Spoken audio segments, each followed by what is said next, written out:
Some things become costly to your future because they do not feel important today. You leave one difficult task for later. You postpone the skill you keep meaning to learn. You wait for more time, more energy, a quieter day, and nothing terrible happens. So you do it again. But months can pass without ever feeling like a decision. Then one ordinary day, life may ask something of you that you could have been preparing for all along. A young woman discovered this in a small bicycle repair shop beside a crowded bus depot. For 2 years, everything she could not repair had gone into the same bottom drawer. Broken gears, an old wheel hub, a brake lever, and a notebook with only 6 written pages. Then one afternoon, a delivery rider arrived with a bicycle she could not fix. She looked at the bicycle, then at the drawer. She left it closed. Months later, that same rider would return. Only this time, the person she depended on would not be there. You're watching Vin Whispers, where every story leaves you a little stronger, a little calmer, and a little wiser than before. The rider's name was Tomas. He did not complain. He simply thanked Mara and pushed his bicycle toward another repair shop. About an hour later, Mara saw him ride past her window. His bicycle was working again. Someone else had solved the problem. That evening, the final customer left. Dario, Mara's uncle, put on his coat. Good night, good night. The door closed behind him. Mara stood alone beside her workbench. Then she opened the bottom drawer. Dust covered the parts inside. Beneath an old set of gears, Mara found the notebook Dario had given her when she first started working in his shop. On the first page, he had written, "One thing understood each day." Mara turned the pages. A note about brake cables, a rough drawing of a wheel, a few lines about gears, then blank paper. She checked the dates. 2 years had passed. 6 pages. Mara sat quietly. Then came a familiar feeling. She wanted to change everything at once. She would study for an hour every night. She would learn every repair she had avoided. She would fill the notebook before the end of the month. Then she stopped. She had made plans like this before. Large plans felt good on the first day. That was usually why there was no second day. Mara reached into the drawer and picked up the broken brake lever. Then she set a timer on her phone. 7 minutes. Not because 7 minutes would make her skilled. 7 minutes was simply small enough to begin. She opened the lever. Inside, she found a spring, a small pin, and several pieces she had never studied closely. She watched how they moved together. The timer rang. Mara had learned one thing. The spring pushed the handle back after each pull. She wrote 1 sentence in the notebook. Then she went home. The next evening, she did it again. 7 minutes. On the 3rd evening, the shop stayed busy until late. Mara's shoulders hurt. Dario was already putting on his coat. "You coming?" Mara looked at the drawer. "In 7 minutes." Dario looked at her. He said nothing. Mara started the timer. Some evenings she stopped when the timer rang. On other evenings, a question kept her there. 7 minutes became 10, sometimes 15. She was no longer staying because she thought she should. She stayed because she wanted to understand. One evening, Mara opened an old wheel hub. Tiny metal bearings spilled across the floor. Several rolled beneath the workbench. Mara found them and tried to rebuild the hub. Her first attempt failed. So did her second. She studied the repair guide again.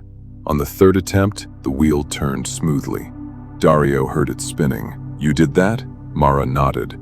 He tested the wheel once. Good, that was all. Weeks passed. The notebook slowly filled with drawings, corrections, and mistakes. One evening, Mara spent 7 minutes studying a gear problem. When the timer rang, she understood no more than when she had started. She opened the notebook and wrote, "Still don't understand." Then she went home. The following day, she tried again. Something else was changing too.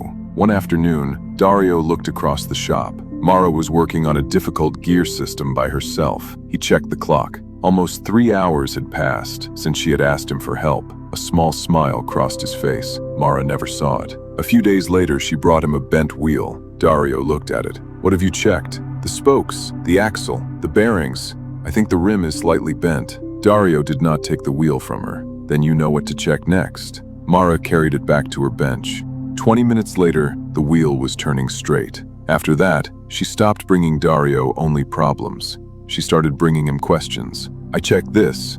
I tried that. This part works. This one doesn't." "I don't know," no longer meant the work was over. Then, late in autumn, Dario injured his ankle while carrying boxes at home. The doctor told him to stay off it for several weeks.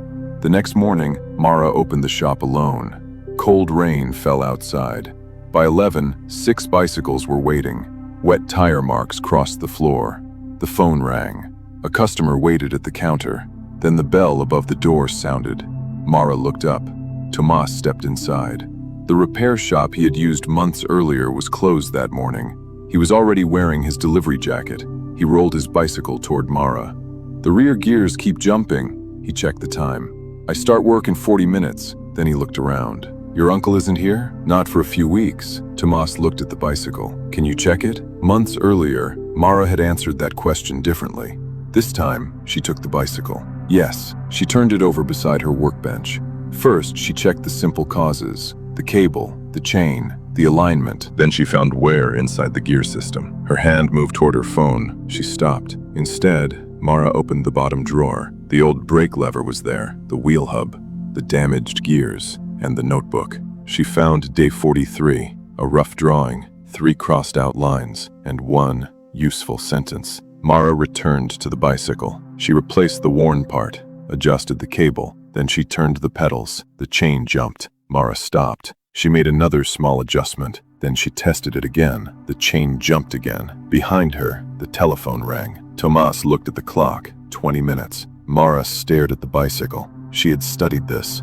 She had worked carefully, and her answer had still been wrong. The drawer was only 2 steps away. For 2 years, this had been the exact moment when Mara stopped. Not when something was impossible, when her first answer did not work. Rain tapped softly against the window. A bus pulled away outside. Mara looked toward the drawer, then back at the bicycle. She placed one hand on the pedal and turned it slowly. This time, she watched only the chain. One turn, another. There. One adjustment was too tight. Mara loosened it slightly. Then she tested the gears again. The chain moved cleanly. Once, twice, again. Tomas took the bicycle outside. He rode across the depot. Then he came back. No jumping. Mara looked at the bicycle. Good. Tomas thanked her and rode away. The telephone rang again. 5 bicycles were still waiting, and Mara still did not know how to fix everything. A few days later, a customer returned because Mara had left a brake cable too loose. Mara apologized and corrected it.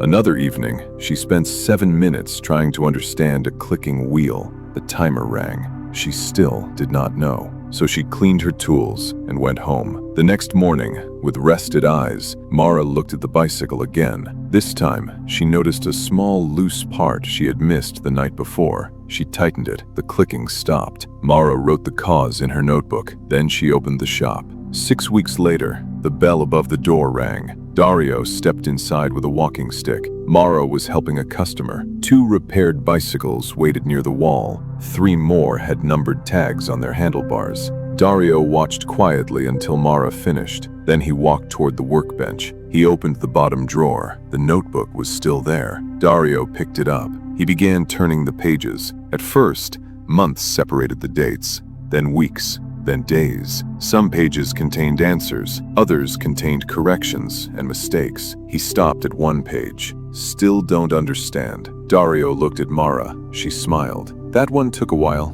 Dario continued toward the back of the notebook. You filled it. Not yet. Mara took the notebook from him. 14 pages were still blank. Dario looked at them. Then he looked at her. I still need them. Dario handed the notebook back. That evening, the final customer left. Mara cleaned her workbench. Outside, buses moved through the wet street. She reached toward the light switch. Then she noticed the clock. 7 minutes before closing. Mara left one work lamp on. She sat down, opened the bottom drawer, and started the timer. Then she picked up something she still did not understand. Mara did not change her life in 7 minutes. She changed its direction. Maybe you have your own version of that drawer. Something you want to learn. Something you keep meaning to practice. Something you keep putting away because the first attempt did not work. Choose one thing. Give it 7 minutes today. If those 7 minutes lead to more, let them. If they do not, come back tomorrow. Open the drawer again. If you'd like another quiet story like this,